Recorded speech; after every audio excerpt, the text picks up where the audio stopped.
Today, we're diving deep into the mind of Adam Butler, a psychedelic philosopher, passionate DMT psychonaut, and author of Butler's DMT Field Guide, a brief history, step-by-step recipes, and personal experiences from a DMT Saturated Consciousness, with a focus on mental health, neuroplasticity, self-exploration.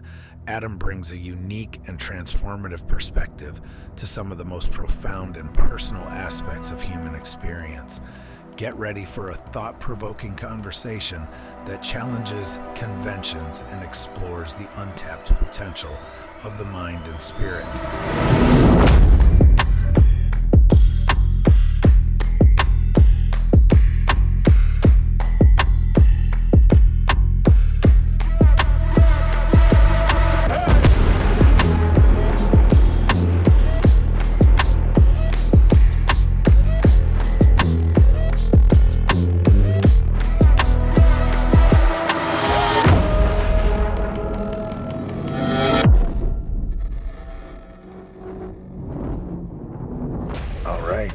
Mr. Adam Butler. How are you? Going? Great. Tell us who you are and what you do. Oh boy, that's a loaded question. Well, I guess the best way to answer that is my life before DMT and after DMT, because up until a couple years ago, I was just a normal guy, so to speak. I shouldn't say that, and this is where we can kind of probably get into some of the more important stuff. I was in a really dark, shitty place, and I used psychedelics to help with my depression and suicidal thoughts. To be perfectly honest with you, I had a bunch of stuff happen in my life that all blew up within this kind of year and a half time frame, and I was about ready to walk into the woods and not come back. And I started exploring with shrooms to try to get some therapeutic benefit, and I was getting really, really good effects, and really starting to see what I kind of needed to see with my own internal drama and bullshit.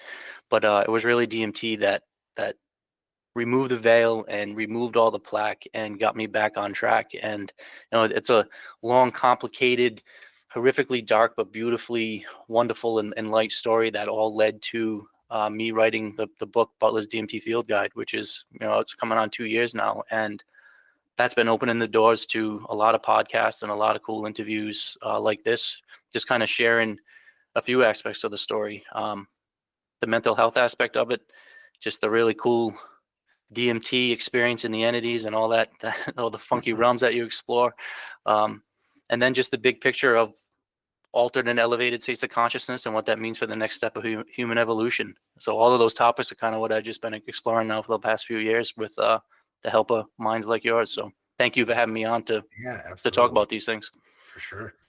So the one question that I ask everybody, and it could be a different answer for you too, but at the end of the day, and we talked a little bit before we started recording, and it's this world of, I guess you would call, high strangeness, right? Like the light, the dark, cryptids, conspiracies, UFOs, all the things collectively I like to call just high strangeness, right? What was your no pun intended gateway drug into this world? Mine's Bigfoot. I had a Bigfoot experience when I was younger, and I kind of have just been into it since then. Some people it's UFOs, whatever. But for you, what was kind of your gateway to this whole crazy world?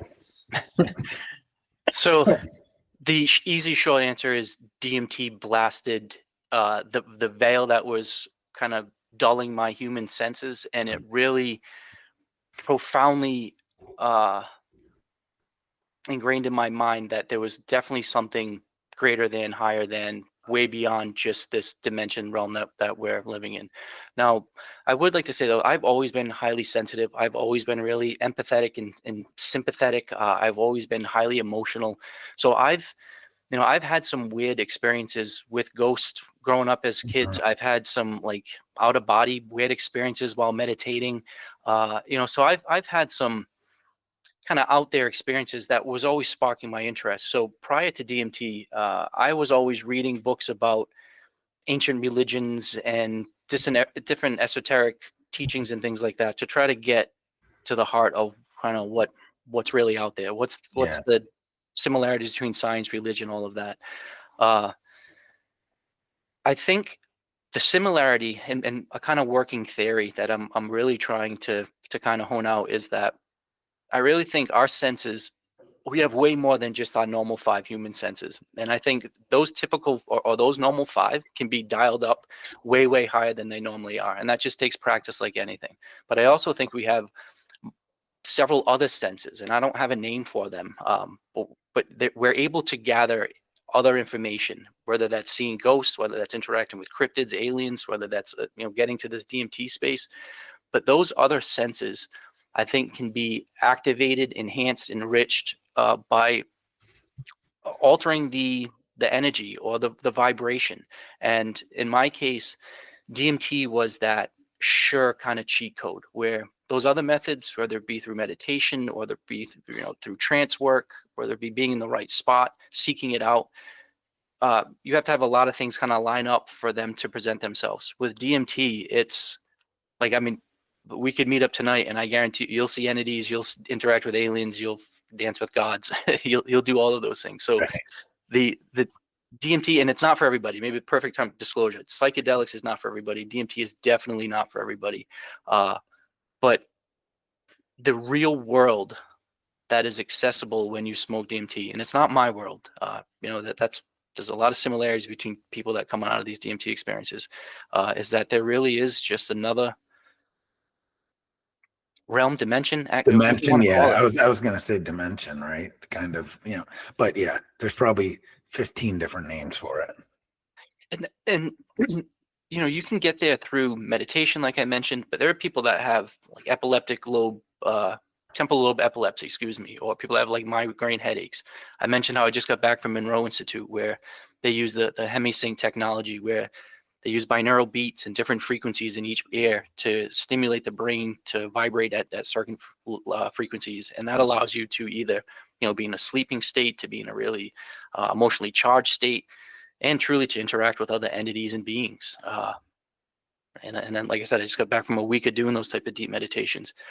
They're all just somehow elevating or refining your senses, or somehow, like Aldous Huxley's theory about the reducing valve. So he wrote a book Mhm. called, The Doors of Perception. Yep. And I really believe that that's kind of what happens, is that in order to survive, we really just have to filter out most of the information coming through our brains or through our bodies.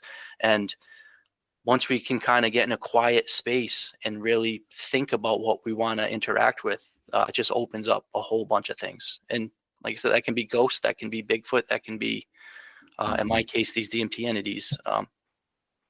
But it's there. And I think stories like you keep sharing and the guests that you have on, the more and more data points that we get coming out, Yeah.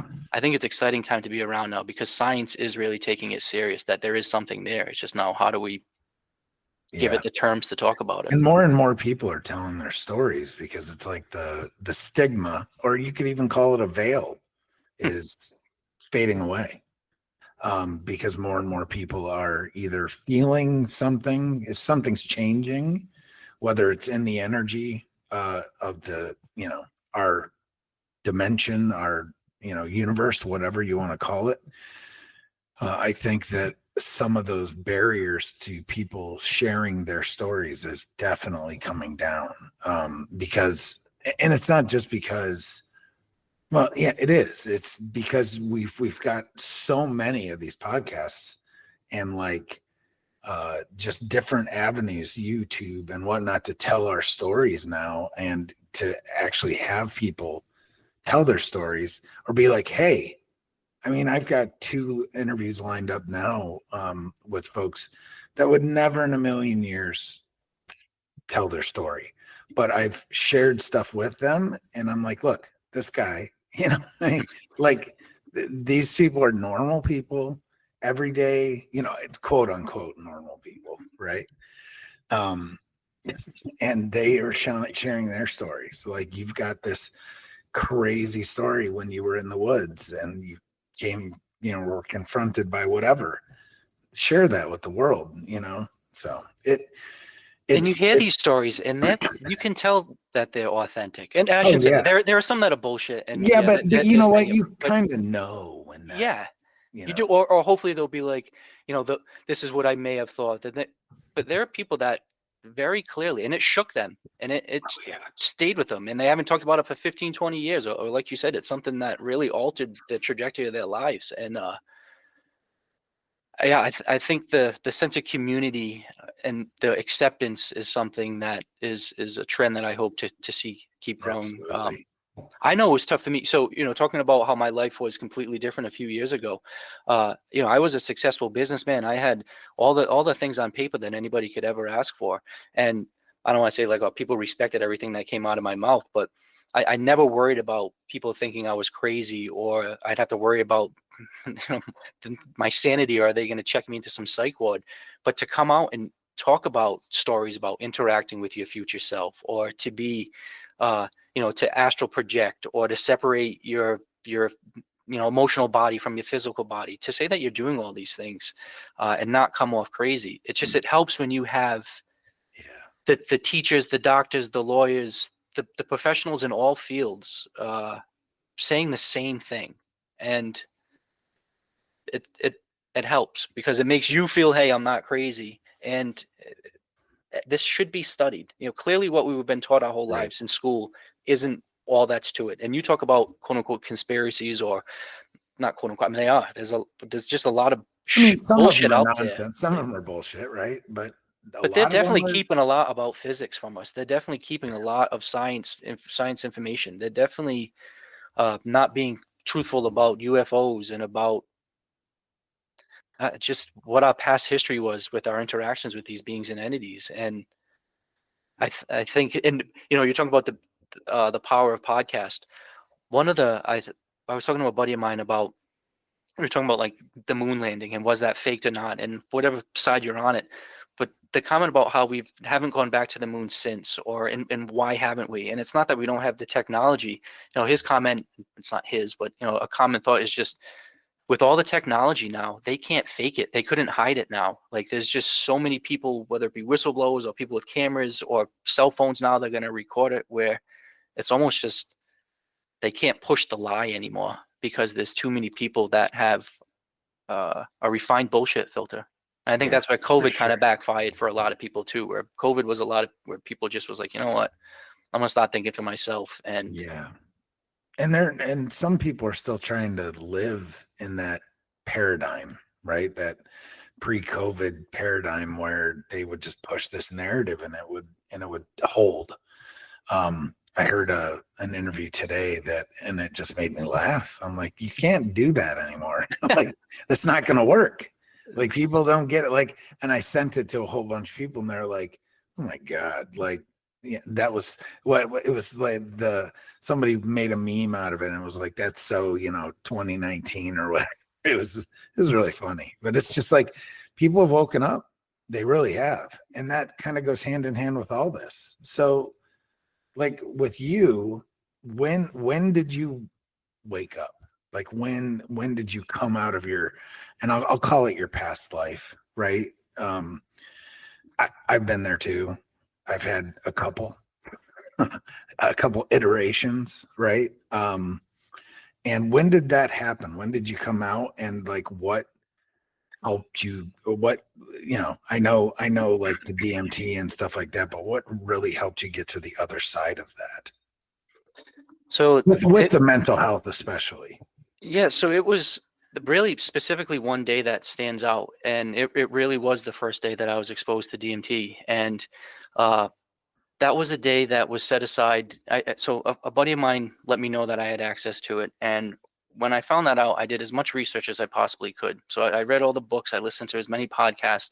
I really tried to go into it with the respect and reverence that I knew that molecule deserved. And I went that day with the intention of somehow getting an answer. And I didn't know what that answer was, but I knew I needed some help. Now, and I want to preface it with, I had, like I said, the high paying job, the houses, plenty of money, the fancy cars, the women, and all of those things. So it wasn't anything like that. It was just there was something in my head that needed fixing. And that day with DMT with me certainly isn't going to be like most, but I kind of go over the step-to-step process where I took like 50 hits of DMT that first day. Now most people take that's more than a lifetime's worth. 2 or 3 or 4 hits is enough to completely blast you off. But it was spanned out over about an hour and a half and about 7-8 sessions, and each session was this progression, excuse me, until that last, I guess, quote unquote breakthrough session. But there's a couple of steps that I would like to point out, because it's important as we discuss just human evolution, what we're seeing, the veil, all of these things. So one of the things I got interested in DMT was the fact that it's endogenous. So that means that it is naturally produced in your own body, and that was something. One of the reasons why it was got a lot of the study and research back in the day, and that was something that really interested me. And the first hit that I took, it was so natural, and your senses go completely crazy, and you clearly just ingested a very, very strong molecule, but it just felt normal and natural, and like a taste and sensation that I had felt before. There was this really weird nasal cavity sensation that was really familiar. So instantly I felt not like I was being drugged, but more like I was being exposed and really just refined, and more my true senses were coming out. But that first session was really just sit back and enjoy the sensory show. There was no profound interactions. Certainly was no talking with entities or anything like that. I pushed it again the second session, 3 or 4 hits, same thing. Really profound, beautiful sensory inputs, but no life-changing revelations or epiphanies or anything like that. Pushed it again, third, fourth, again. Now we're getting into an hour or so, and I was really pleading with the universe, and I asked again with true tears in my eyes, saying I really need help. And that last session was different, where I took about 6-7 hits, which is massive as far as DMT dosing, and I really, all of the vibration stopped, all of the sights and sounds stopped. I was in this just empty void of space, and it wasn't like I was falling or I was being like pulled. I was just suspended and safely there. And I really got, the best way for me to describe the information that I got was, it wasn't words, it wasn't some guy talking to me. It was just this informational download that I got, where it was, in my case, I was trying to connect all these dots in my past with my future and where I'm at now, and how do I get out of all of the shit that happened. So I had lost relationships, I had a restraining order against me, I lost my job, all these things I was trying to put together. Now, where do I go in the future? I also had just threatened to kill a guy. That was also something that set off a lot of it. So there's a lot in the past I was trying to put into perspective. But then now, where do I go in the future? And I realized that I was just spending all of my mental and physical energy worrying about the past and the future. And in that last DMT state, I really just had this profound sense of connecting all of those proverbial dots that I needed. And then those got blown up, and then those 1,000 got to 1,000,000, and then those 1,000,000 got connected, and then 1,000,000,000, and then 1,000,000,000.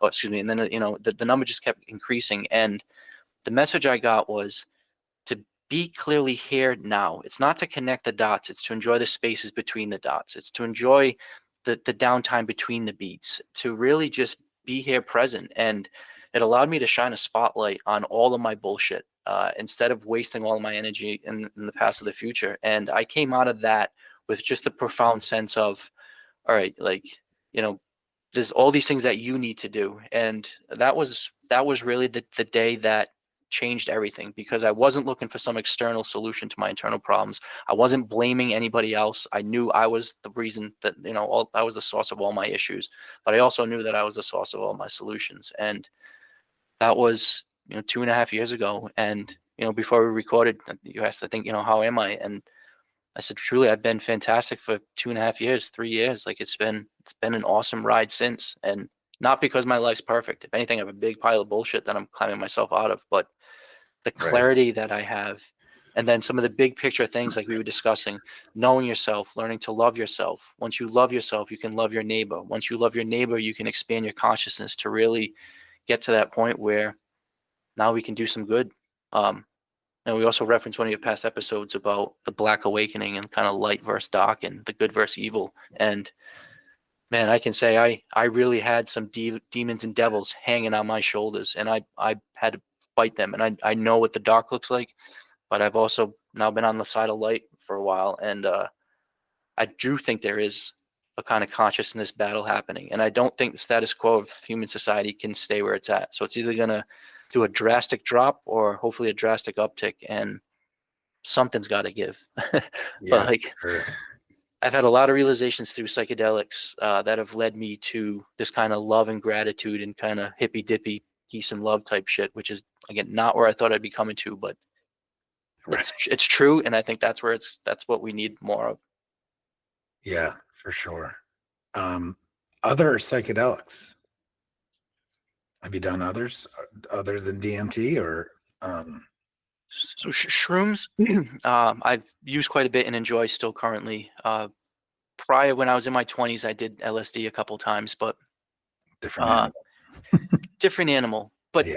I would say both with LSD and shrooms, um, you have a very clear feeling like your body's being poisoned. Like you feel the chemical coming through your body, and you kind of got to sit back and know that something's going to happen. Like I said, with DMT, it's a very different sensation. It's Yeah. more stimulating, and the senses, there's more going on there, but it doesn't feel like you're being poisoned. It feels like you're Yeah. having your eyes opened. Yeah, I've never done DMT, but I have done psilocybin quite a bit. Not quite a bit, but multiple times, and therapeutically. Mhm. I'm a veteran, and had some experiences where it got put through the ringer pretty good, and so on that side of it, therapeutically, psilocybin was like a wondrous for me. No, I'm glad to hear that. Just That's a answered some serious questions, like just like what you're talking about with DMT. Like seriously, like but I went into it correctly. It wasn't like a recreation. It was like I'm going into this with intention and guidance, and tap some real powerful places. So it was really good. And I've heard people that have had horrible experiences with psilocybin as well. well, those two things could almost be the same, because you're saying how it gave you the therapy that you needed, and I really think both shrooms and DMT really are very subjective, and they find that crack in each individual psyche Yeah. that needs filling, and only you know that. Like, I say often about how you take 5 grams of mushrooms, and you can't lie to yourself when you're looking in the No, you mirror. can't. That's heroic, baby. You can't, but you can lie Yeah. to your therapist, you can lie to your spouse, Yeah. you can lie to your best friends, where the internal shadow work and inner work that you need to do. And I think that's where some people conflate that with the bad trip or the hard trip, where for my case, like, yeah, I needed to really understand that I was 40 pounds overweight. I was a drunk. I was narcissistic. I was mean. I was belligerent. I lost 3 beautiful women in long-term relationships because I was an asshole. All of those things where if anybody else would have said that to me, I would have not taken it well, and I would have been very offensive, and I would have then the long list of all of my accomplishments and look how great I am and blah blah blah.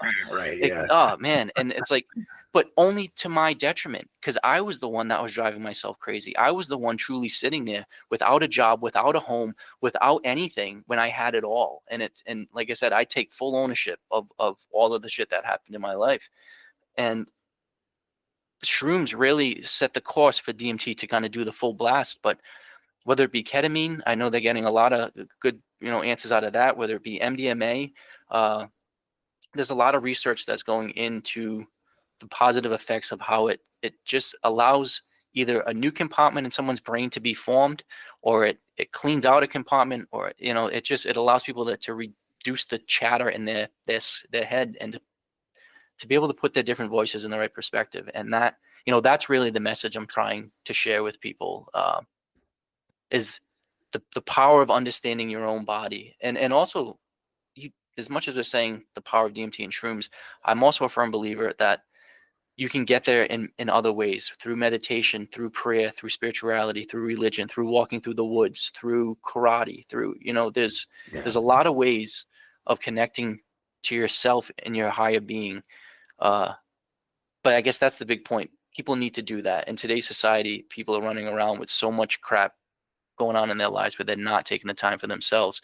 And that's where this dark, nasty energy force can seep in, whether it be, in my case, being an alcoholic, whether it be people being on prescription pills, or just being Just zombies to the yeah, shit. right. Just nastiness.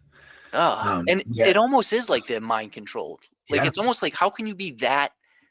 Like, how do you see an old lady walking into a building and not open the door for her? Like, how does anybody do that? Or how is there in any world, is it okay for a kid to go hungry? Like, yeah. or I mean, there should be some really basic universal truths that are just like, yeah, as a human species, let's agree to this and let's agree not to do this. And even that just seems I mean, impossible, right? if Like, we think about it too, like we talk about, like you brought up the Black Awakening, right? This, I think we're coming out of a time period with the pandemic. I'll say that that we just went through that whole side, regardless of what anyone, either you or anyone listening with their opinions on what that was, right? It doesn't matter. What it did to our society and our culture was very destructive. And you we are social beings, whether we like to hear that or not. And like everything from the masks to the 6 feet away from each other, that all was calculated. Uh, that's energy manipulation. It's working on our base biology and taking this away, from people, children especially. And then, everyone, we talk about energy, right? We're all a giant battery in essence, but we all have a toroidal field, right? And that extends out about 6 feet. It's 3 feet really on all sides of us. It's like we're a toroidal donut in essence. We have that field, and that field reaches out about 3 feet. So if they want us 6 feet apart, you do the math, right? Um, and all the things that you just brought up, everything from breathing to getting out in nature, these are all ways to take this back. It's funny that a lot of the stuff that you were talking about, like breathing, meditating, a lot of that will also stimulate your natural DMT production, right? Um, it's a no-brainer to me, but we need more people, yeah, truly like you and other folks explaining, hey, it's okay, number one, to go down this road. And number two, it will profoundly change your life, period. Not everyone, because not everyone's ready, right? But it's just I think it's just a great thing. And we talk about how energies are shifting. And I think this is all just headed down a very positive route. well, and I think you described very accurately the power of the energetic fields around us and really what was taken away, and especially for the that generation of kids that for 3 years of their lives they didn't have school, they didn't have recess, they weren't able to play. Like, and I know a lot of kids in that age range, and it's horrible. Yeah. And like But my wife works in a school and it's visible. Like you can oh tell. yeah, yep. They're starting to come out of it now, but for a while there was fights every day. It was insane. So anyway, I don't want to cut you off. Keep going. Well, it's important though to recognize that, so that way it can never happen again. And the experience I had at Monroe Institute that I mentioned, so that was just such a beautiful example of our own individual power as humans. But I was one of a group of 25 people, and Explain what the Monroe Institute is as well, too.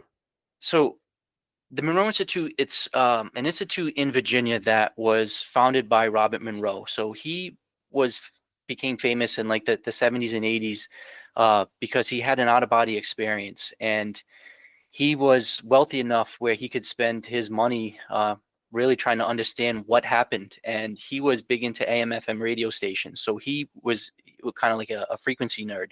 So he was trying to understand if brain waves, or kind of backtrack, what type of brain wave is accompanied with different states. So in sleeping state, in REM sleeping state, in altered states of consciousness, and is there some correlation between wavelength?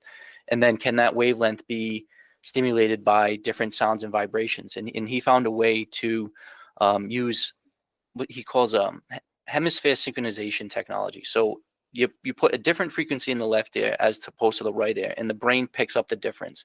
Whatever that difference is typically lower than the human ear can normally pick up. And because of that, they're able to manipulate how the brain responds. And like I said, after going through a week of their courses in deep meditation, I went there to compare DMT versus their Gateway Voyage program. And I actually wrote a paper about it, kind of comparing it. And it's amazing what the body can do. It really is. And you really can get to feel and manipulate your aura body and your energetic body, and the difference between your brain and consciousness in your body. It really is beautiful. But part of that was being 1 out of 25 people. And after each one of these deep meditations, there'd be a debrief where we would all talk to one another. And I was really excited about technology. I was really excited about the beautiful location. I was not prepared for the power of that group dynamic, about how just much we learned and absorbed from one another. By the end of that week, we were all hugging each other. We've all stayed in touch. We were all sharing the most emotional, raw stories. We're all going to use each other to lean on in times of happiness as well as when we need help. It really just brought home the idea of really the power of a community and the power of a group, and that we're not alone. And whether it be going through depression and suicidal thoughts, but we're not alone, and there's somebody there to help.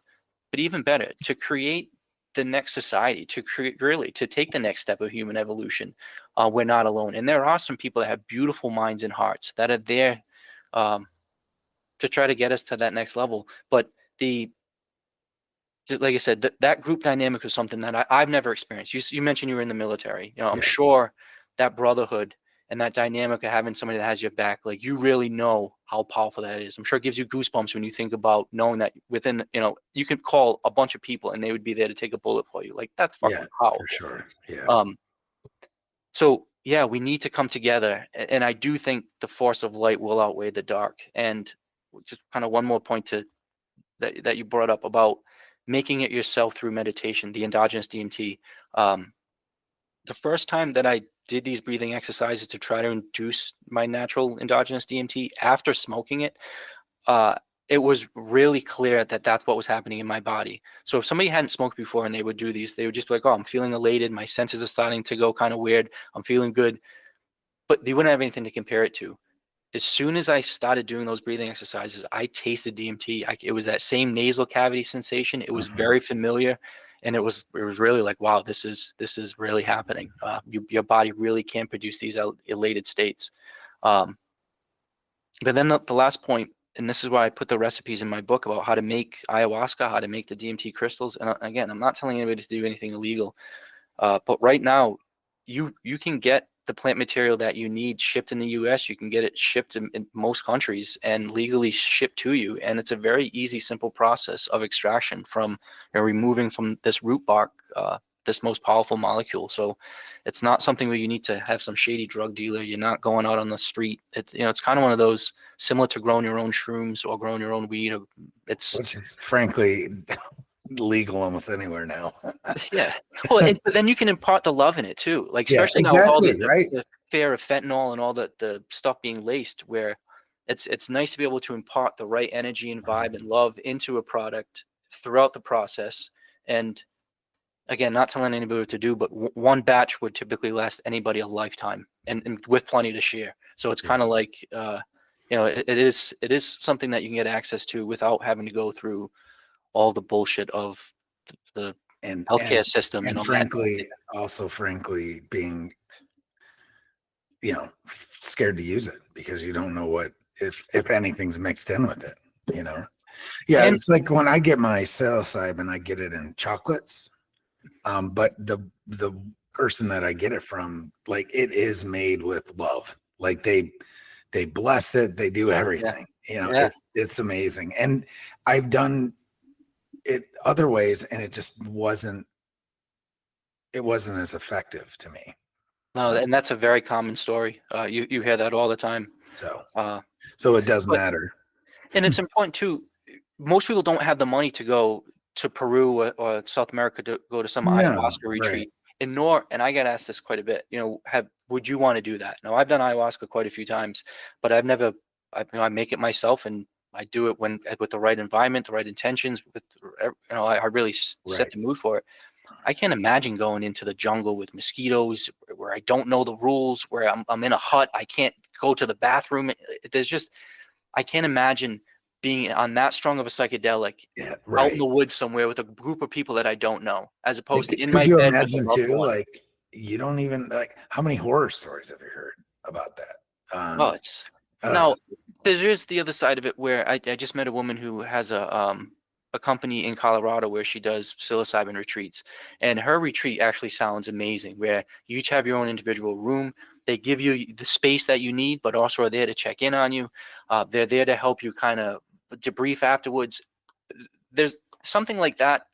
I think there are certain right, applications in the right right. places run by the right people that aren't just for profit that I Yeah. think could be really powerful. There's a couple different places down in Mexico where I've had friends, especially buddies that have had like traumatic brain injury, and or traumatic brain injury with then like opiate issues, opiate addictions that have gone down to Mexico and done ibogaine. It's a series, and I want to say it was ibogaine and then maybe DMT the next day, or something along those lines. It was a two-step process.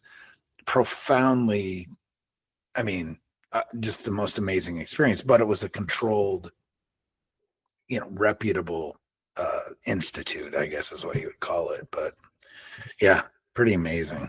It's just powerful stuff if used well. It's can be used for darkness and for light, just like I think we've said. It can be used either way.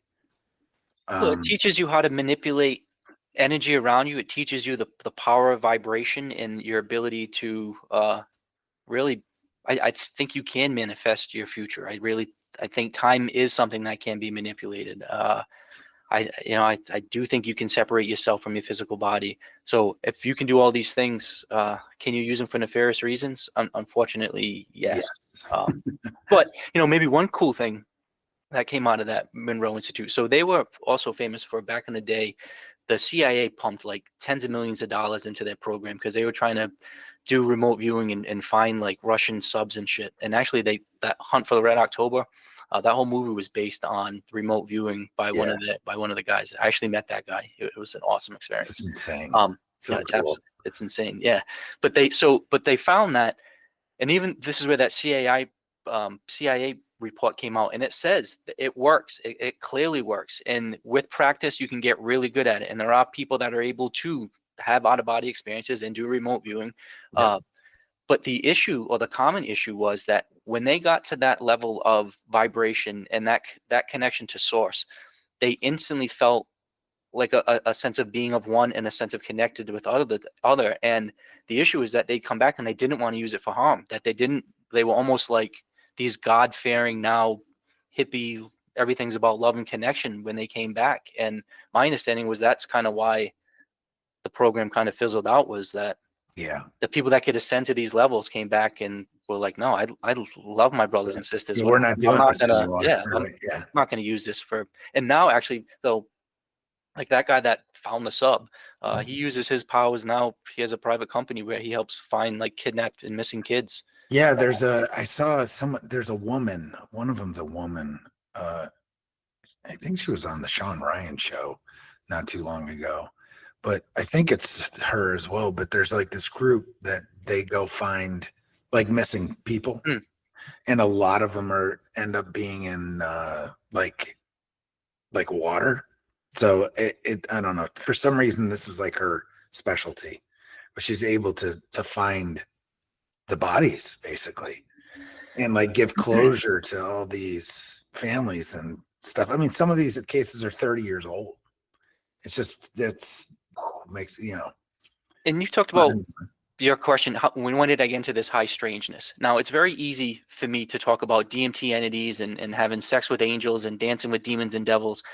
No one can ever prove that. It's kind of like right. I'm telling a creative story. I'm hoping you trust and believe me. I'm telling you the truth that these happen, but there's Right. no way to confirm or verify it. These cases, it's no, hey, listen, it's blue sneakers with a red backpack in the shed, Yeah. and it's Johnny Smith's. And then you find it's Johnny Smith's. Or like you said, they're getting closure from 30 years of finding these bones and bodies. And those are the data points that I think are really important, because they're proved. It's not just, oh, I saw an alien, or you said, oh, I had a experience with a Bigfoot. All right, well, no, like I picked up this young kid's vibration and energy, and I found him. That right. verifiable stuff is the stuff that really gives you Yep. not And it goosebumps, also but kind of makes you question space and time as well, because there's no explanation for it without going there, you know. well, So and that's where I think it's a really exciting time too, with podcast and with scientists and researchers really giving these topics the time of day. Like there are some amazing, brilliant minds that are quantum physicists, and you know, like even in the DMT space, like this guy Andrew Gallimore, he's doing a lot of awesome work where he's actually finding how like the microtubules in your brain are responding to DMT chemicals, and it's kind of like a quantum computer. And there's all this like weird stuff going on. so like, let me But, ask you, is you've done but a decent amount of DMT, right? hundreds, I've smoked it hundreds of times, which Right. I'm not saying bragging, but yeah, more than probably Right. most people ever or But should. so with that being said, do you, besides the side effects of, being more, having clarity and things like Attuned. that, right? Attuned. Do you find yourself having anything else, like maybe, okay, so I'll just tell you where I'm going with this. So you brought up a near-death experience earlier with Mr. Monroe, right? Isn't that what got him into the Monroe Institute? Out of body experience. So Out of body he woke experience, up but bouncing his body on the top of his ceiling, okay, looking down, seeing a guy in bed with right. his wife, and he was like, "Oh shit, that's What me." the hell? That's Yeah. me. Yeah. But near-death experiences, right? Yes. So I would say I had a near-death experience. I say that with an asterisk attached. I don't remember it, but I did die. Okay. Okay. So like I remember the process, and I remember going black, but I don't remember, like, I didn't walk with Jesus. I didn't go towards a tunnel. I had none of that. Right. But then I remember, obviously I woke up coughing and puking, because I drowned. But ever since that time, I've had, I guess, abilities. I'm able to see auras and vibration. And I just know energy. Like, and it's not like I see dead people. I just know when things are around. That makes sense. Oh, it does. Like I 100%. can walk into a house and know that there's something there. Yeah.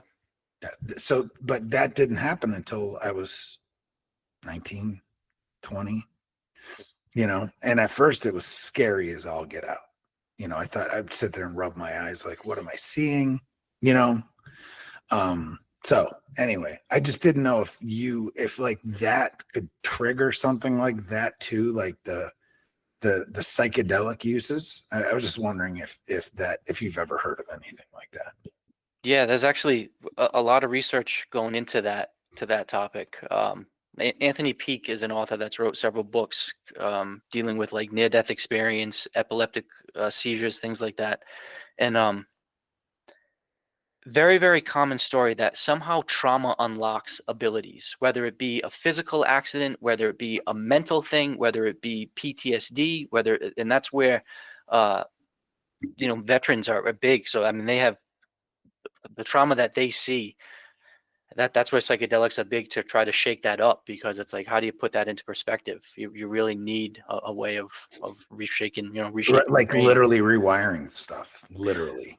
But yeah, no, you hear about that all the time. Even just my last podcast that I was on, the Alienate UK one, that Andy, the host, was telling an awesome story about how he was sitting there on the couch watching TV. He said he just had this kind of like, he felt it was almost like a little seizure, like this weird buzzing in his head, this weird vibration. It only lasted for a couple seconds. He came out of it, but then after that, he was like, I just knew shit that I shouldn't know. I had like extrasensory abilities. I was hypersensitive and emotional. And somehow, now maybe it was just a little seizure. Maybe it was a flush of endogenous DMT. Mm-hmm. But I think whether you're getting in an accident or something like that, and your fight or flight mode is kicked in, or and I keep using the term, the veil's removed.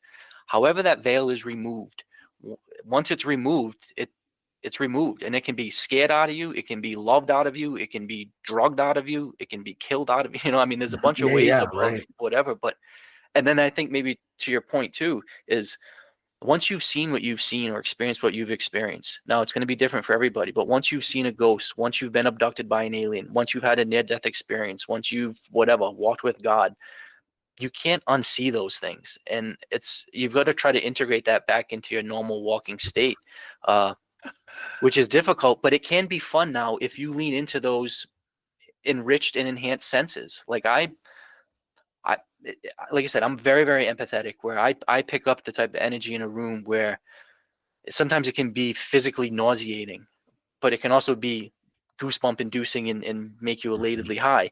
But I try to lean into that, and I use it to help with my intuition and to follow my gut and to know when, like, I'm really on this kick now where I'm not trying to make money anymore. I've had all of the material successes. I've had all the jobs, positions, and shit like that. But really now I'm just trying to really spread love, help people that are in dark places, and I can really see when people have that same look in that eye that I had, which is, I don't want to live anymore. And my ability to see that in people has helped me really help people. So I can't do out of body projecting and remote viewing like some of these other people, but Yeah, but I can sense and read people's really energy and their vibes, and that's something I'm going to lean into. And um yeah. And then, yeah, you mentioned time. I do really think time is this malleable thing that isn't set. And again, that's not my words. These are these physicists that have been studying this for their lives and have mathematical equations that show mm. that time is something that is not just set. And Yeah. I mean, yeah, quantum physics kind of proves that. Yeah, it'll make your head explode. I've been studying. I don't know why. I just go down rabbit holes, right? Quantum physics, and I've it's enlightening for sure. But it brings so much of this together, and it's not like Ant-Man with Marvel. No, but it does it kind of brings cohesion to a lot of all these things that we're talking about. Is that down at that level, it's all just energy, it's all just vibration, it's all, and that can be manipulated. really, it's that simple and that Mhm. profound. Yeah. Um, So talk to me about the veil. I don't want to cut you off. Keep going on with your thing, but Well, no, I think the veil is an important topic, because especially now with the Christmas coming up, New Year's, we talk about veterans, suicide, things like that. I think part of my veil, and I think part of what most people's veil is this societal plaque that just gets put on people.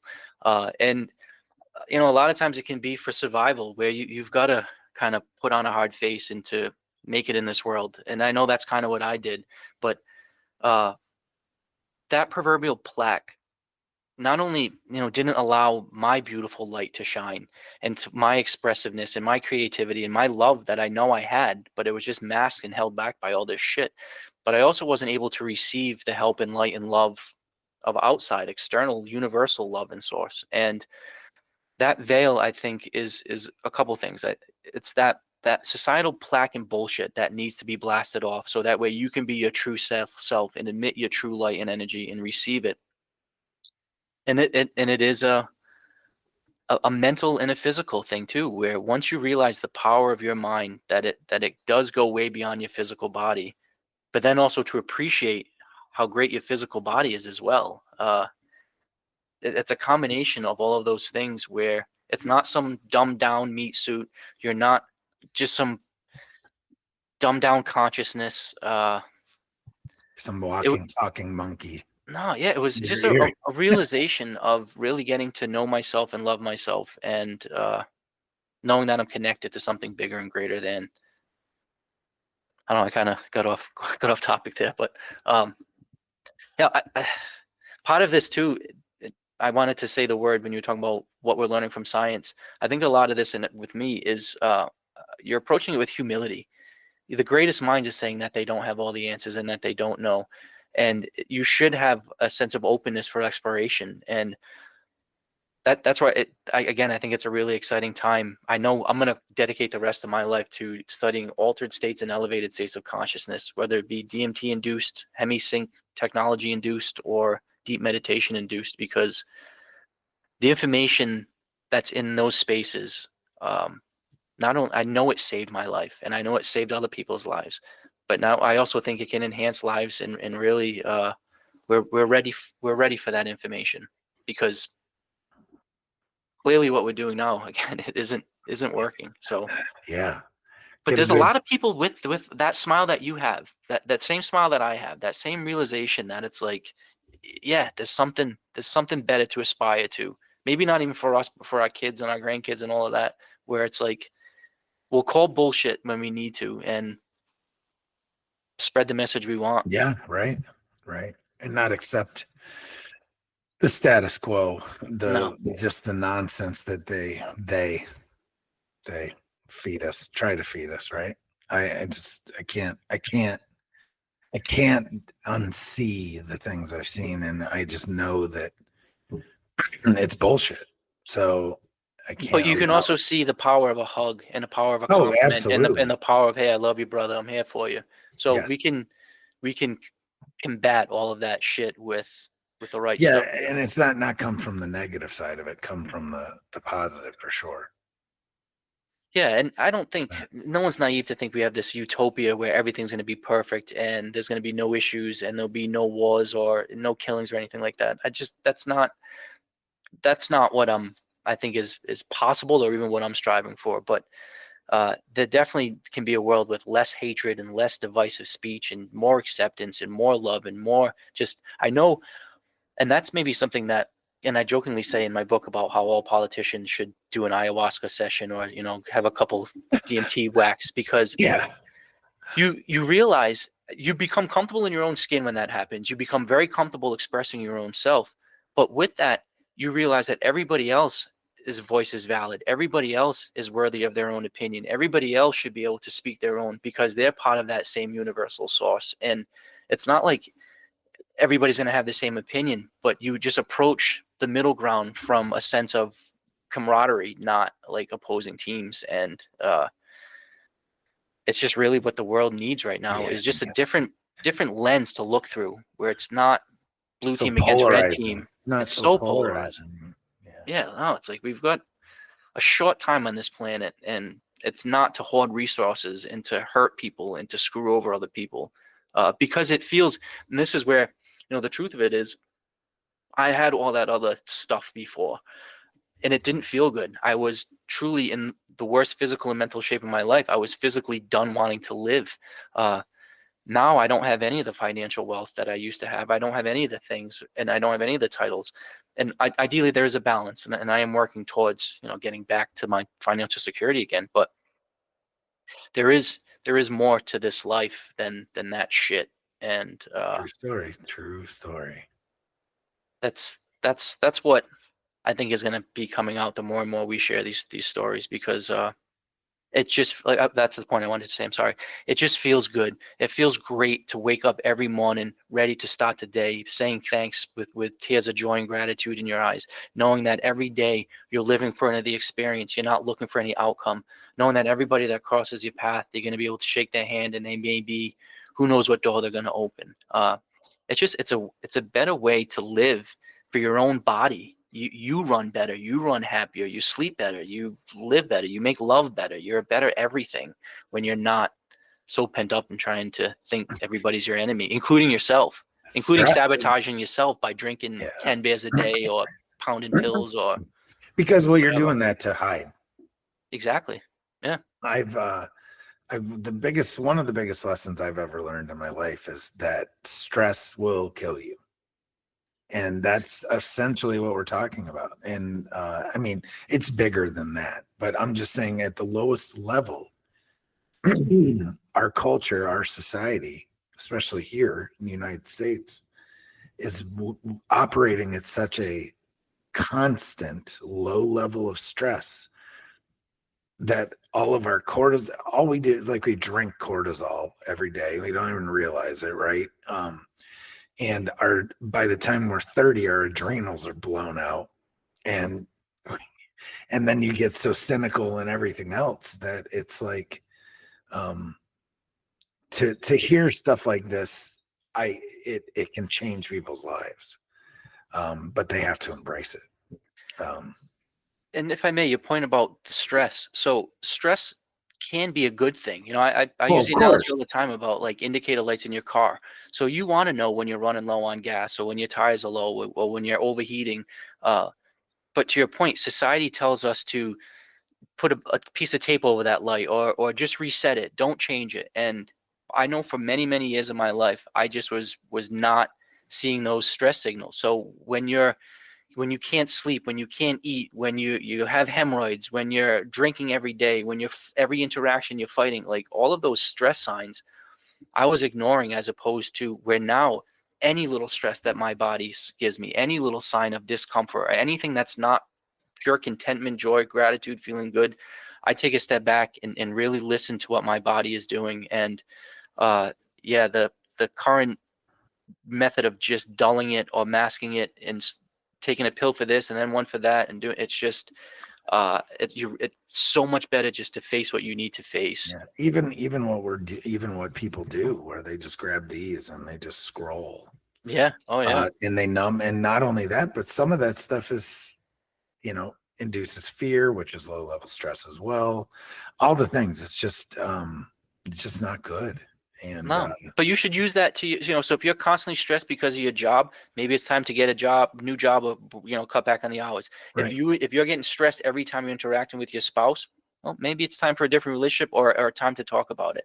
If every time, whatever, like use those signs Yeah, to it's a signal to like, do something. yeah, for me, I mean, I'm coming on 4 years sober, coming up New Year's Eve, and honestly, that was one of the huge things in my life that I really needed to kick. And it was just like I was done ignoring the signs. Like I was just so done being hungover. And that morning, I woke up on New Year's Day, and I was just like, you know what, I'm done. And I don't mean to I said, laugh at you. I don't mean. I'm well, sympathizing. I it's like, well, how many totally. times are you gonna fucking wake Oh up worrying man. about shitting your pants, or worrying about ruining a Sunday, and it's gorgeous out, and everybody else is enjoying Yeah. the new year? And Yeah. but now, like I said, 4 years coming up being sober, and it's not, alcohol isn't the problem, money isn't the problem. It's how I was using it. So Yes. I wanted to say that I have no problem with people drinking and enjoy it, responsibly. I wasn't enjoying it responsibly, but the second I realized, even if I get a headache,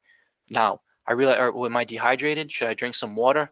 Um, was I in the sun too long? Like I don't. If my feet hurt, or maybe I need to loosen up my shoes.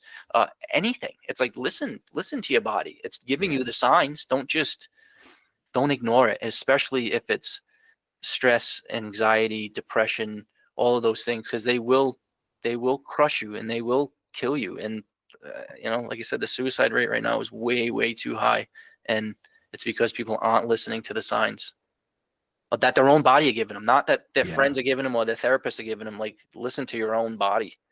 Look at Yeah. yourself in the You don't mirror have to every go day. far. It's No, right there. no. The smartest thing in the planet. Your own body is telling you, stop it. I give you props for the sobriety. It'll be 2 years in April. Maybe it's Awesome. 2 already. Hold on. 3 years in April. That's awesome. And then my wife is at 3 years and change now. So yeah, it's just, and that wasn't because, you can say it's a problem or not. It was a problem for me because I wasn't being the person I wanted to be, Mhm. especially for my children. So I get it. Well, you're just never at 100%. And No, God no, forbid no, there's a because fire, or God forbid you need to act or do something, and it's one like, of my kids, like I have teenagers, and what it turns out, like I was just scared to death of something happening to them, and I couldn't react because I was drunk, or I had too much to drive, right? yeah, they call you and say, "Hey, Dad, listen, my friends and I drank too much. Can you come get us?" And you're Yeah. like, "No, I can't. No, I'm no, drunk." I'm drunk in bed and I Yeah, can't. nope, Or no, nope. I'm just not Yeah, gonna so have it. good for you. Yeah, because and I do have faith in just looking at your age, saying that you've got teenage kids. I do have faith in the next generation coming up, because I've got nieces that are 16 and 21. My girlfriend has younger kids, and I think the younger generation is where we're going to be able to succeed, because they're not talking about hate and nastiness and sexist things and bigotry and divisive talk. They're very accepting. They are about love. They are about expressing themselves. No, there's certainly some areas that need to be dialed in, I think, but I think once this patriarchal, just society of gray-haired, nasty old men running shit gets out, I think we can have a little bit more space to breathe. Something, right? Some kind of a breathing room, something. Yeah, I mean, well, the next step in human evolution, whatever that may be, and however it's induced, but it is going to be a consciousness shift. And you can already feel it's happening, in my opinion. I'm sure of it. And it's very clear, I think, just saying how it shouldn't be blue team, red team. I think it's very clear if it's black or white when we're talking about light or dark or good versus evil. I find it, and I don't want to act like I got it all figured out, because that's when you can get screwed over by humans again. But I really feel like it's very clear to know when people have seen the light, so to speak, or when they're approaching their life with love and gratitude and in a sense of grace and a sense of acceptance of something higher. And then the person that's just out for material gain, material wealth, those are people that litter. Like, I mean, if you drive behind somebody and they throw a whole bag of McDonald's, it's like, what the fuck world are you living in where how is that ever possible? Like, how? And that's, I mean, you talk about all the nastiness that people do to other people. It's just, like I said, it's very clear where whatever those dark people, somehow, some way, they've got to have their plaque removed. But somehow, right? Yeah, whether it be DMT, prayer, God, something, the devil, I don't know. But I just know the group of people that I'm surrounding myself with seems to be radiating outward and gaining momentum and steam. And the more conversations I have from all different backgrounds of people, and again, that Monroe Institute was a great dynamic group from all sorts of all ages. And we all kind of came out of there with the same idea of like, yeah, it's about manipulation of energy and vibration, and ideally to do it with the environment of love and gratitude. And with that, everything will kind of figure out its way. For sure. I am a firm believer, and have lived by the philosophy that the 5 people that you spend the most time with is who you are. You are the sum of the 5 people you spend the most time with. Yeah. And pick those people wisely. Yeah, and part of knowing yourself and loving yourself too is knowing your worth and knowing how valuable your time is, and demanding the people that you spend it with or that are around you respect your time and energy and space. And it's not like I walk around puffing up my chest now, like, oh yeah, I don't do anything I don't want. But I'll never put myself in a situation where I'm around people that don't either respect or love me, or that I'll never put myself in a situation that I'm not comfortable with the vibes around it. I won't, and I'll say it just as such. I'm leaving because I don't like the energy. I'm out. I'm out. Because I know how important that is to me. Because I'll find whatever, the little old man sitting by the park bench with his dog, and I'll go sit with him, and we'll have an awesome talk. And that's the energy I want. Yeah, for sure. I got it. Anything else that you want to bring up? I feel like I have questions, but I don't. You know what I'm saying? Like, no, all of my podcasts go for like 2+ hours, and I typically all end up going back and having another 2-hour conversation. Right. There's so much shit you can get into. Because I'm like, I'm really intrigued about like the entities. It's kind of my jam. I'm just saying. I've had my own experiences with entities of some sort, and I just like hearing other people's experiences with it. So I think with entities, and you hear a lot of the common terms in DMT, like the gestures or the machine elves of Terrence McKenna, and that guy. I'd love him. Terrence McKenna, he's amazing. The philosopher. Wow, and his words ring so much truer now. Like, you listen to what he said, and it's like, yep. I watched the documentary, and my head was just like, Yeah, he's an awesome dude. So cool. He's part of my mastermind group. Like when I have Okay, like gotcha. my thinking group, like he's Yeah. there, hopefully giving his yeah. Um, but I think for me anyway, the best way to describe it is there's typically a general theme or ambiance or flavor to the energy that you're going into this space. So it is a lot of times very gestury and like elf-like, and I consider that vibe or energy like a carnival ride. Like there's a lot of, or like you're going into a carnival where sometimes you'll go into this space and there's a lot of spinning, moving, colorful stuff. There's a lot of almost like amusement park rides. These entities are coming at you really quickly. I had one instance where they were circling me, kind of kicking me in the butt, like truly kicking me in the ass, like laughing. So could that be a jester or a machine elf? Yeah. Then I've had interactions where people talk about like mantis aliens, Yeah, or right. so I've had something that looked alien insect like with like wings. So I could see where that kind of archetypal image would come through. But there's also very distinct feminine energies, masculine energies. With that feminine, it can be sexual, but then it could also be like motherly and nurturing. With I've had interactions with what I considered. So actually, just kind of give you a progression of kind of the DMT trips. So that first day I mentioned, I did 50 sessions or 50 hits. There were no entities, there were no interactions with any beings. This kind of all over the years has progressed, where it started where I would blast into this space, and it would almost be like I would be like a firefly flashing in a field, and these things would see that I'm in this space, and they would all kind of come to me like I was an animal in a zoo, and I was on display, and these entities would really be interested in what I was doing. That morphed into, they knew when I got there, I was welcomed, and they kind of were interacting with me, showing me back of the house stuff, showing me their friends, family. It really was a jovial interaction. I had interactions where those beings then were kind of like doing diagnostics on me. And that's where I think there can be some similarities between alien abductions, because they are clearly doing something. They are clearly looking and scanning your body, and they're intrigued with it. So there is those types of interactions. I did have, and this is on the scale of all my trips, probably one of the more profound. I did have what I considered an interaction with what I considered my future self. And that again was, well, how do you describe that? It wasn't me with a longer beard or, long gray hair. It was really just a very distinct feeling of me, a very familiar sense of comfort, that I was there to kind of do a diagnostic check on myself, that I was scanning myself, where all those other beings were so unfamiliar and so alien and not like anything that felt remote, not even like, oh, that's a cousin or an uncle, or I mean, just really whole other realmish, where this particular interaction was very me. And again, how do you Yeah, put right. that into perspective?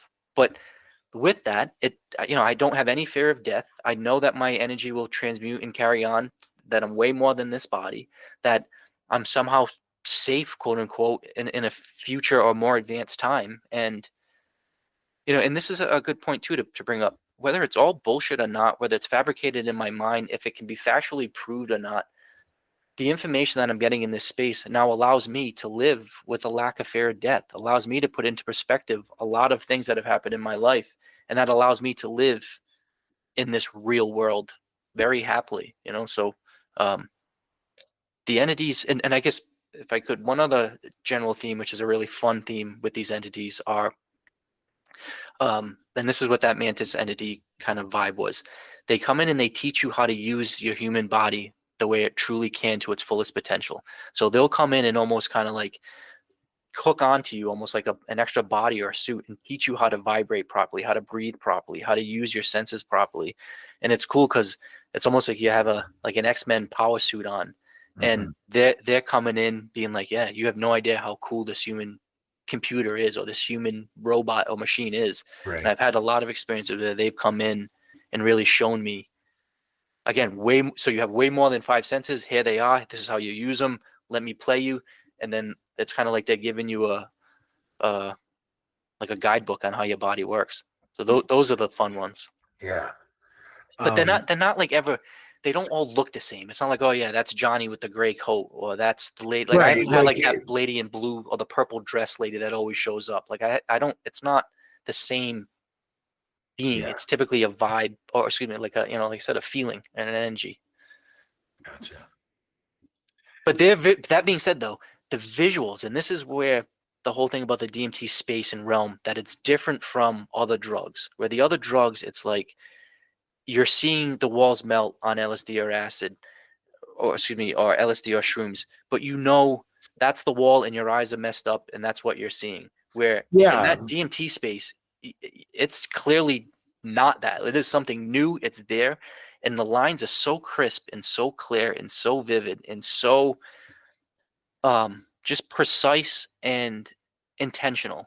And that's where a common thing, and that's where that guy Gallimore, he's been doing a lot of work in this, because he's kind of saying the same thing, where there's no construct in the human brain, or like in my case, as a 44-year-old white guy from New England, there's nothing in my past experience, whether I've read or watched in a movie or anything, that could possibly construct what I'm seeing in these worlds. There's nothing there's nothing to build on that would lead me to these progression of steps to see what I'm seeing in this DMT space, which leads him and myself and all these other people to be like, it's this separate space on its own. Like it's there, it's not being created in each one of our own individual minds. Mhm. Where our minds are actually tapping into or allowed to perceive this space.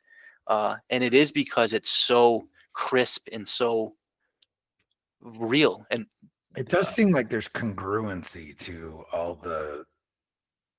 to people's experiences too. Of like the space. yeah, and that's where the work that the DMT extended state, which you're hearing a lot about now. So they're doing DMT but injecting it intravenously. So instead of, and this is actually a good point for people that are not aware of DMT or really how it separates from other psychedelics. When you smoke DMT, it lasts 6, 7, 8 minutes. That's it. You're blasted off into this crazy space, but Right. then you come back. There's no hangover. You're completely lucid. There's no residual effect at all. So you are able to do multiple doses really, quick and come back. Shit, Yeah. I lost my train of thought where I was going with that.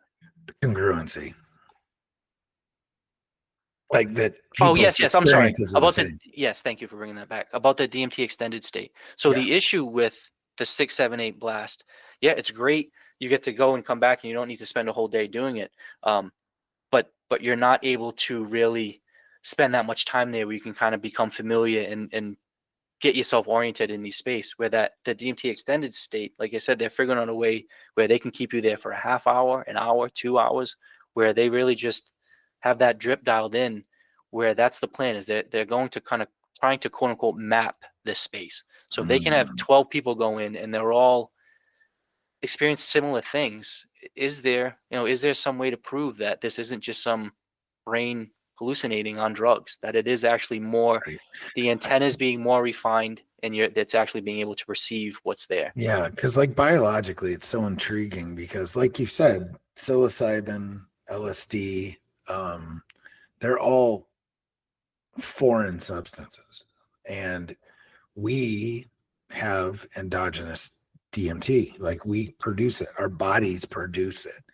And with that being said, it seems like it should be more, like I'm just I'm working through it. Yes, but like it's like we're meant to have it, right? Kind of like if you really do a deep dive on like cannabinoids, right? Like with marijuana and not necessarily like THC, but like CBD, CB, all the different things. Like our bodies have receptors for this stuff, right? As if it's made to ingest it, Hmm. right? I wonder if it's kind of because we produce it, it's kind of the same. It's just not a foreign material. And you said that from the get-go, it just didn't feel, there was no like adverse feeling, that it's like it's meant to be. Yeah, really innate. It's really, really natural feeling. Yeah, I'm kind of I'm excited to an extent. I just want, you know what I mean? Like, because I'm into all the, I'm an explorer, period. And whether it's inside my mind, I mean, I've done about all the different types of breathing and Man, I do. Especially my go-to on a daily basis is coherent breathing. And I've really gone to some deep places doing that just alone, with the chimes and or bowls, things like that. And I can only imagine. Well, and I think it's a suite of chemicals. So, added to your point, that the physiological response that your body has when you get into a deep meditative state, when you're in brain and heart coherence, when you're actually controlling what happens in your body, it is beautiful. It's amazing. That there's so much benefit that can come from it, and I'm pretty sure DMT is just one of those chemicals. Um, but you mentioned that that's there for a reason or for a purpose, and this is where in human studies, my understanding of the studies that there's still a lot of question where it's produced. Is it in the pineal gland? Is it in the lungs? Is it in the cerebral spinal fluid? And there's still a lot of question about that because it is tough to locate in the body because it does break down so quickly. But my understanding is that in rats that they found that it's like equal or similar levels of DMT to like serotonin and like dopamine and other neurotransmitters. Mhm. And it's not being categorized as a neurotransmitter yet. I guess that's a very specific Yeah, group of things. right. But it's clearly there for a lot of reasons. And you brought up like near-death experience. There's some theories or hypothesis that during near-death experience you're getting a big pulse and flash of DMT to kind of ease your transition into the next life, or that it's something that allows your physical and spiritual bodies to separate. I know, so in Rick Strassman's book, The Spirit Molecule, and he's kind of the scientist that did most of Yeah. the research, that word spirit molecule kept coming up because these people are having such profound realizations. My book that I wrote, and I reference and I give him credit, for the phrase spirit molecule, but I say, I called it the miracle molecule because every time I came out of that experiences, the first couple of times I was just like, this is a miracle. This is a fucking miracle. Like, I can't believe this. Like every time it's just it's so profound. And yeah, what is this molecule, and why is it not only in every mammal? Why is it in thousands and thousands of plants? My understanding is it's one of the scientists was like it's you're finding it, or whatever. It's more odd to not find it in a plant than to find it, where it's like everywhere they're looking for Right. it. It's everywhere, and the plants that you get that you can make it from, it's just mulch, it's bark. Like it looks exactly the same that of the mulch that you put in your yard. Like, and I'm convinced, like I actually do landscaping. um it's like I almost want to run the recipe on hemlock, run it on cedar, Right. run it on Right. some of the Yeah. spruce, where it's like, because that same smell is there, that same like Yeah. there's something, and it's just it's natural, it's organic, it's plant based, it's not, it's just it's like smelling It's all around sugar. us. It's like, oh yeah, you can smell sugar everywhere, or the sweetness of a flower, or it's it's not. Yeah, Super intriguing, man. I mean, yeah. I'm learning bottom more and line. more every day, and there doesn't seem to be any definitive answers. I think we just have to have an open mind and keep Yeah. exploring. And So you say you're from New England, and I hear the accent, but where exactly? Rhode Island, Okay, where? Barville. It's a Okay. little town in the northwest corner. Yeah, yeah. I But grew that up with. so Go ahead. part of my journey, when all this shit, I mentioned earlier how I threatened to kill a guy. So that was part of my story. Was that happened on a Sunday, and Monday morning at that point I was living in the Cape, and I decided I'm gonna drive to California to hug a redwood tree because he was co-owner of the company I worked for. He lived like 2 blocks from where I lived, and I knew it wasn't gonna end well. So that Monday morning I woke up with a backpack and I just bounced, and I spent like over a year just living on the road. So I went to like 40 different states. I went to all the national parks. I Wow. lived on the beach in Northern California for like 3 weeks. I lived on the streets of Vegas. Um, I went everywhere, and I just had this incredible spiritual journey where, and I know how fortunate I was able to do that. But that's because I spent my entire life in that professional rat race of trying to get more than the Joneses, trying to have more Yeah. money, and it drove me nuts to the point where when I finally lost it, I was like, you know what? I'm gonna spend 70, 80, 90 grand, and I don't care. And when I come back, I'll have, if I come back, I'm gonna start from ground zero. And luckily in my spiritual journey, I found a whole host of reasons to live and to be here. And like I said, now I'm on this just amazing ride of just happiness and contentment. And it's because I know I shouldn't be here. So every day is a blessing. Every sip of coffee is amazing. Every bite of ice cream, every time I make love, it's really just, every time I have a conversation with people like you, it makes it all worth my journey and struggle. But if I can share some of what I went through to maybe prevent some people from going through that, then that's obviously a message I'm trying to share. Are you back in Rhode Island now? I am.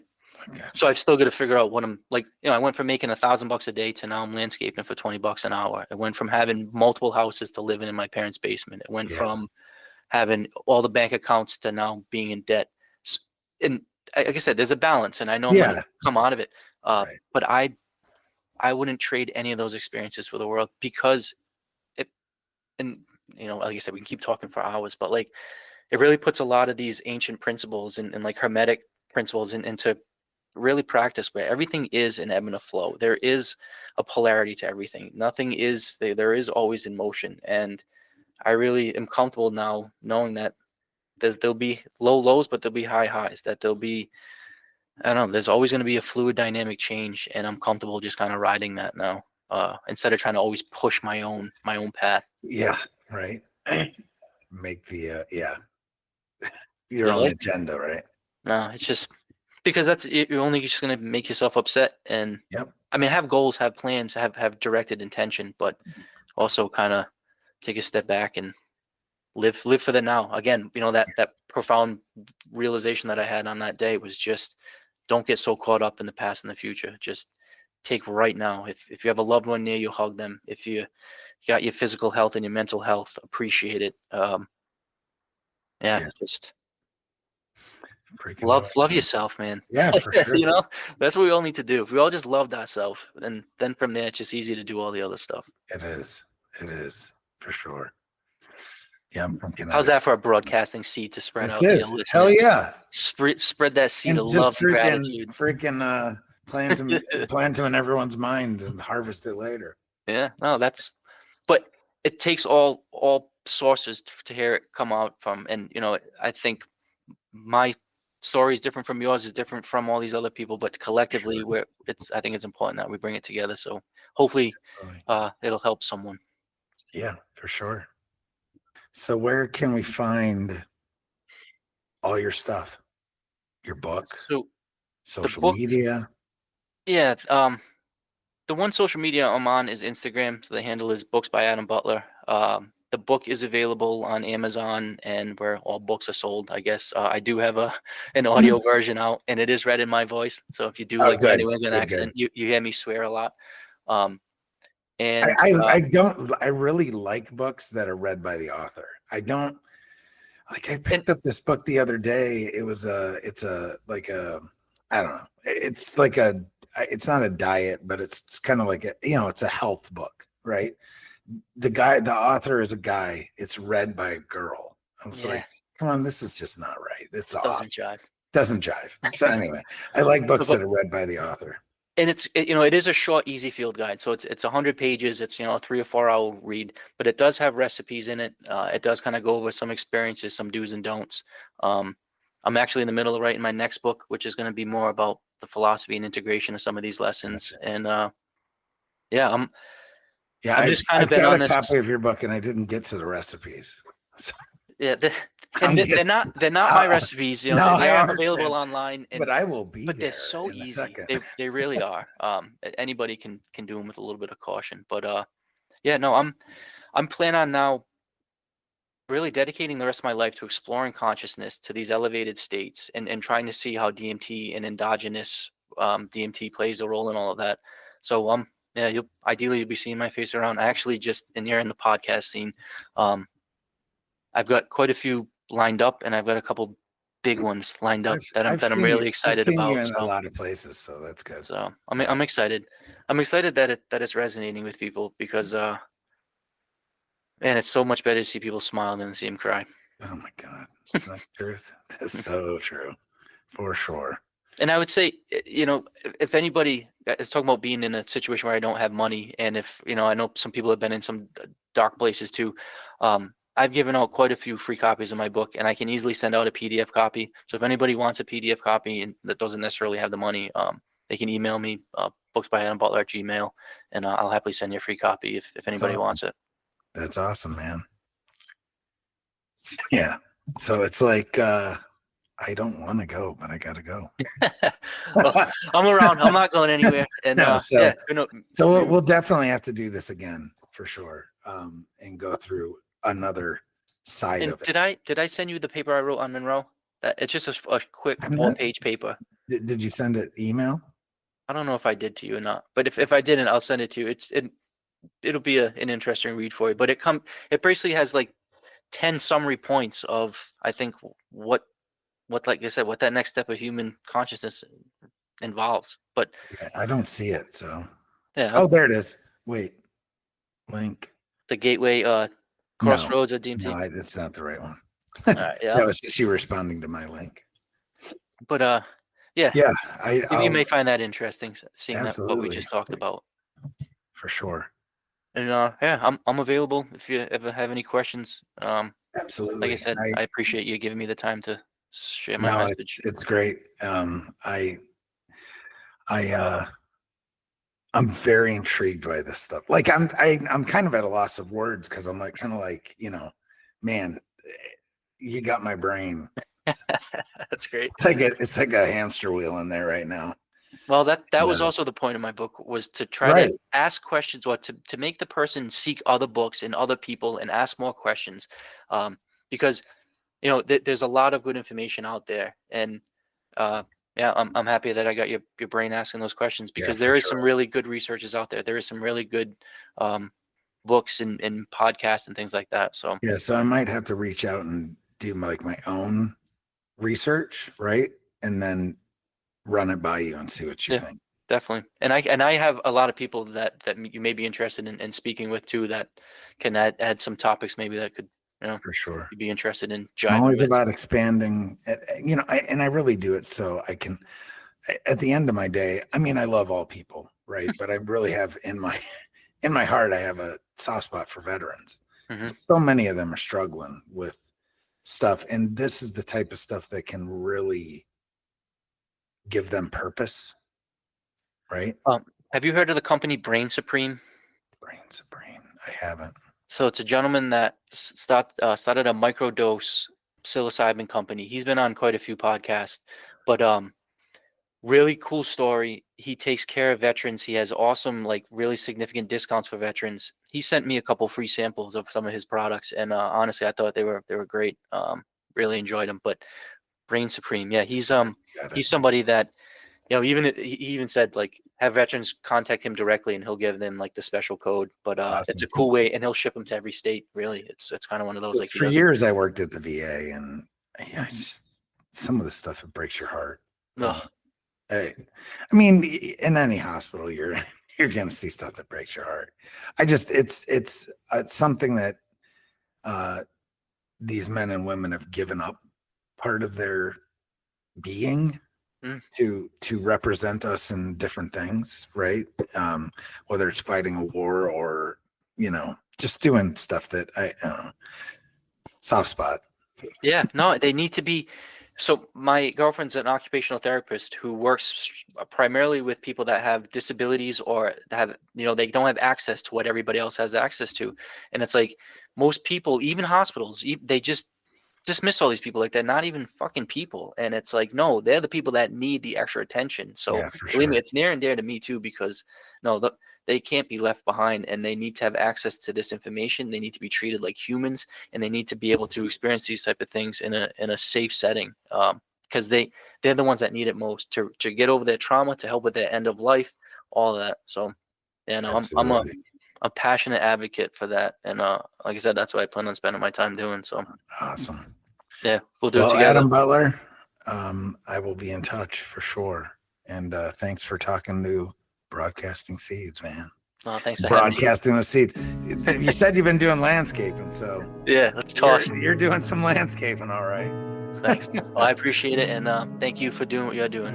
Really, the time and energy that you dedicate to this is much appreciated. Yeah, I love it. So cool. Talk to you soon. My pleasure. Take care. All right, brother.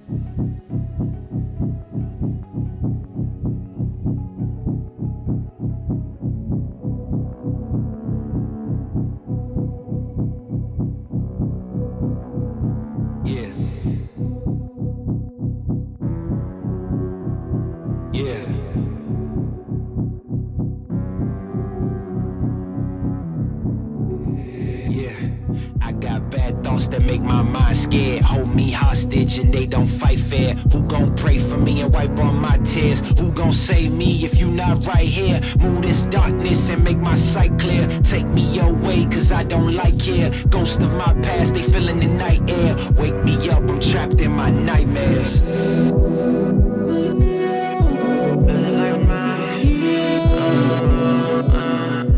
Wake me up, I'm trapped in my nightmares.